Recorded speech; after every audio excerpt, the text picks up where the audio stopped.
Well, hello, people of St. John's. It's a pleasure coming to you today, wherever you are. We're coming to you from the library of the church, and this is an opportunity to have a chat with Brendan, our new Director of Christian Education. I hope you enjoy. Thank you, Brendan, for sitting in. Of course. Thank you for having me. So, tell us something about your family of origin and childhood. Okay, well, so my family is very thickly settled. I know, like, driving around New England, a lot of times you see signs that are like, caution, thickly settled. Right. That's my family. You should have caution, and we're thickly settled. Okay.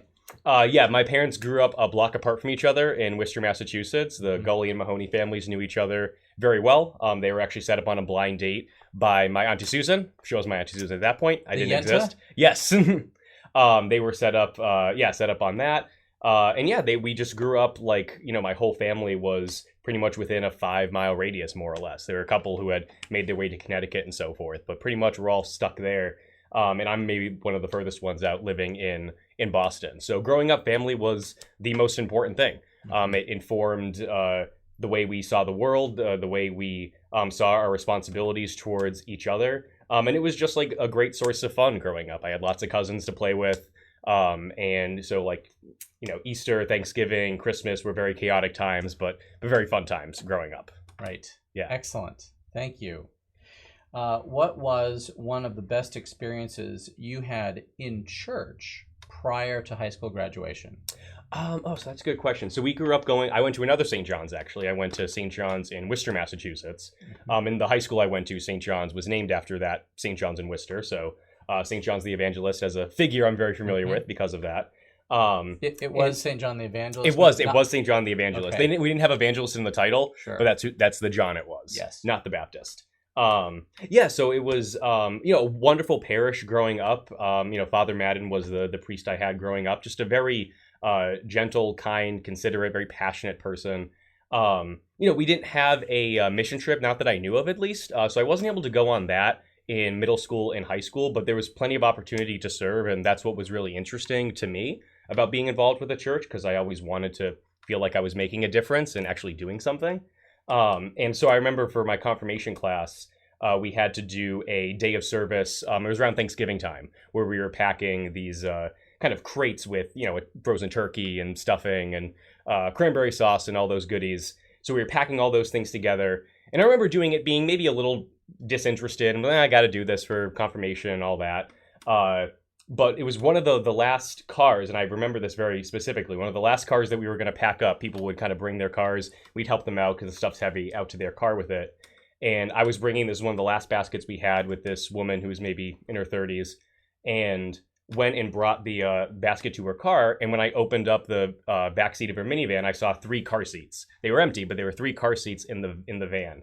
And it clicked with me like, oh, because of this work that I'm doing, these 3 kids who these car seats belong to are going to get to have a nice Thanksgiving that they wouldn't have been able to have otherwise. And that just, I remember that really resonating with me, because it made the connection between kind of the, in and outs of doing service, the physical work you're doing, and the real kind of tangible emotional difference you're making in people's lives. So I just remember that affecting me a lot.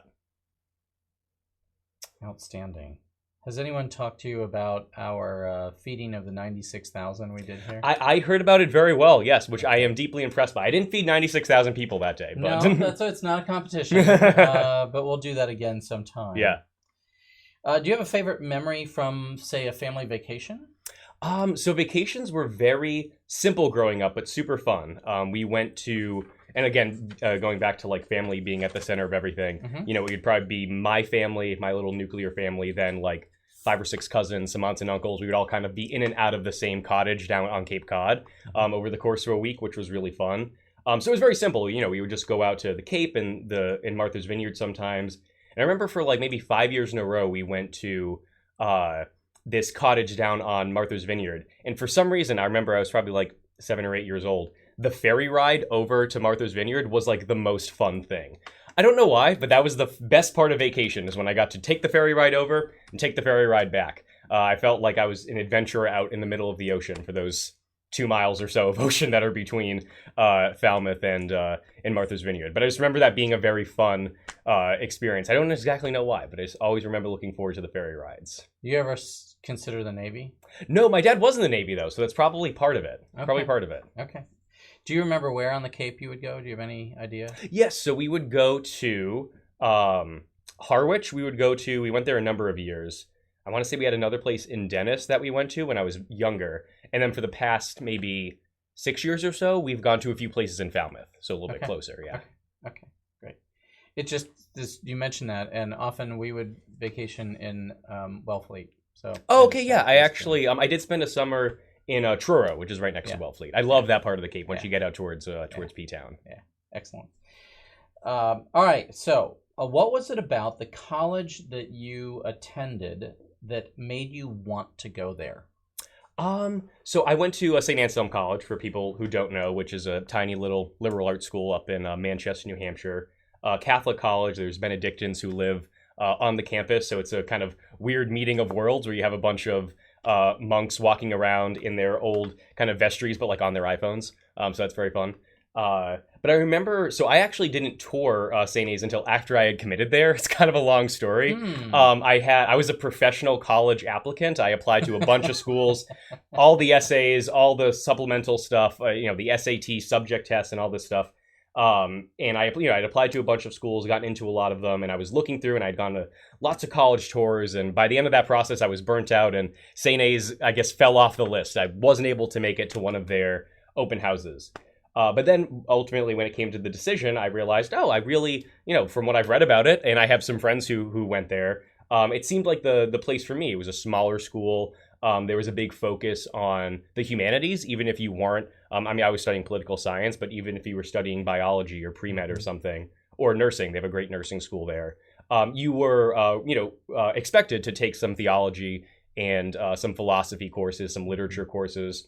And I just thought that was a really interesting approach to education, this idea of you're educating the whole person. That's kind of how they would talk about it when you went to open houses and during orientation and things like that. And I remember just being really driven by that. I've always been a nerd. I've always been into learning about a little bit about everything, I guess. Kind of a jack of all trades, master of none sort of approach. And that's their approach to education, which I appreciated a lot. I think that's what ended up driving me there. And do you think you made the right decision? I do. I definitely do. Okay. Looking back on it, the friendships I made there, and also what it did for me spiritually, because I was so involved with like the church choir there. There was great opportunities for Christian-based service, having just monks walking all around the campus. There's just so many great spiritual resources, and I don't think I would be the Christian I am today without my education there. Awesome. So you said that you were studying political science, correct? Mm-hmm. Yes. So what is it rather about the political process in this country that intrigued you so much that you originally thought that you wanted to make politics your career? Well, looking at what politics looks like now, people probably think I'm crazy that I once wanted to have a career in politics. But so I remember growing up being very, like I said, I was a nerd growing up, so I was always very fascinated by history, American history especially. The history of the founding fathers and, like Hamilton, like had that been around when I was in elementary school, I would have done nothing else. Like I would have just been so obsessed with that. And so I just remember being very interested in that and being interested in just, modern politicians too. I just liked the way they spoke about things, the passion they would have, how like charismatic these politicians were. And it was just like a fascinating thing for me. It was like my version of like becoming fascinated in a sport or something. But I remember also growing up, like there was sort of this feeling that, politicians were like a different kind of person than most people, that they were sort of these like people up on like thrones or something. Like you couldn't quite access them. They were like these otherworldly things. But what kind of broke that down for me in a big way was my cousin Dan Donahue, ended up running for state rep for District of Worcester and won. Oh. And he's been representing there for maybe 10 years or so. And this was the neighborhood that he grew up in, the neighborhood he actually went to college in. He went to the College of the Holy Cross. So he's literally spent his whole life in this district. And he just wanted to make a difference. He wanted to make a difference for, the people that he grew up around, his neighbors, his friends, his family. And it kind of like then clicked with me like, oh, if someone from my working class family can make their way into elected office and actually be an advocate and make a difference for, for people that they know and people that they love, maybe politics is a more accessible thing than I first thought it to be. And so I think that was right around the time I was kind of entering in when he got elected. Right around the time I was like thinking of what I wanted to study, and that's probably what solidified it for me. Of like, oh, I want to do political science. Family connection. That's Yes. Very good. Very good. Now that you've made the tradition of Christian ministry your vocation, you've transitioned to that. Do you think that this is something that you'll do for a while en route to something else? Do you think you have found your vocation, or is it something else entirely? Like, how do you feel about your current work? In that it's different than politics, or maybe it's not. I don't know. Or is it a means to an end, or an end in itself? It's certainly an end in itself for me. I think so transitioning to ministry work was something that I had prayed about for a while. I was working for political campaigns, and I worked for an environmental nonprofit for about a year and a half. And I loved that work. I enjoyed it. It was rewarding. It was full of passionate people. But throughout that whole process, that whole time in that beginning point of my career, it just became so apparent to me that what I really, really loved was going to church. What I really got the most out of was being able to take some time out of my day to pray, or especially to pray with others, or to go sing worship music with others. I sing in a couple of choirs in Boston where I live.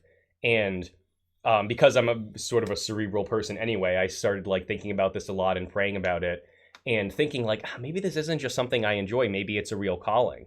And actually the first ministry job I ended up getting in this transition away from politics, I remember I went in it was like my second interview, and I went in, there's this kind of round table of people, and I was still sort of unsure if I was going to make the jump, leave the campaign I was working on, go and work full time with a church. Go around, and I introduced myself to the people around this round table. And around this round table was a person named Gary, which is my dad's name, a person named Kathleen, which is my mom's name, and a person named Gail, which is my grandmother's name.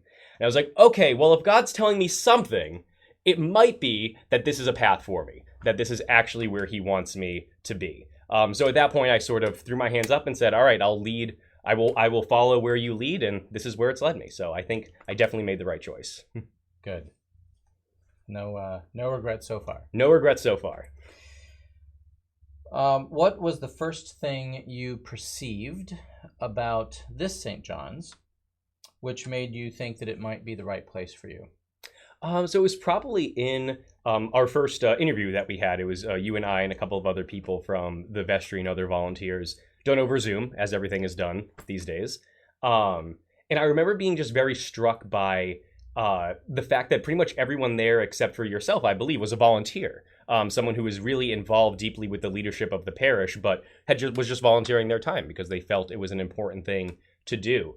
And I just remember being very moved by that, that you had this kind of core group of people in a parish, and I'm now realizing that it's a much larger group than that, who are really willing to dedicate, portions of their time, portions of their life to advancing this church and making this church a more full and holy place that can really serve more and more people. And I just remember being very moved by that. It was a simple thing of just going around and hearing how many people in that interview were volunteers and just being like, wow, this is a parish that really cares. These are people who will show up, even for a Zoom meeting with a stranger who's trying to be your director of Christian Ed. So I just remember being very, very moved by that.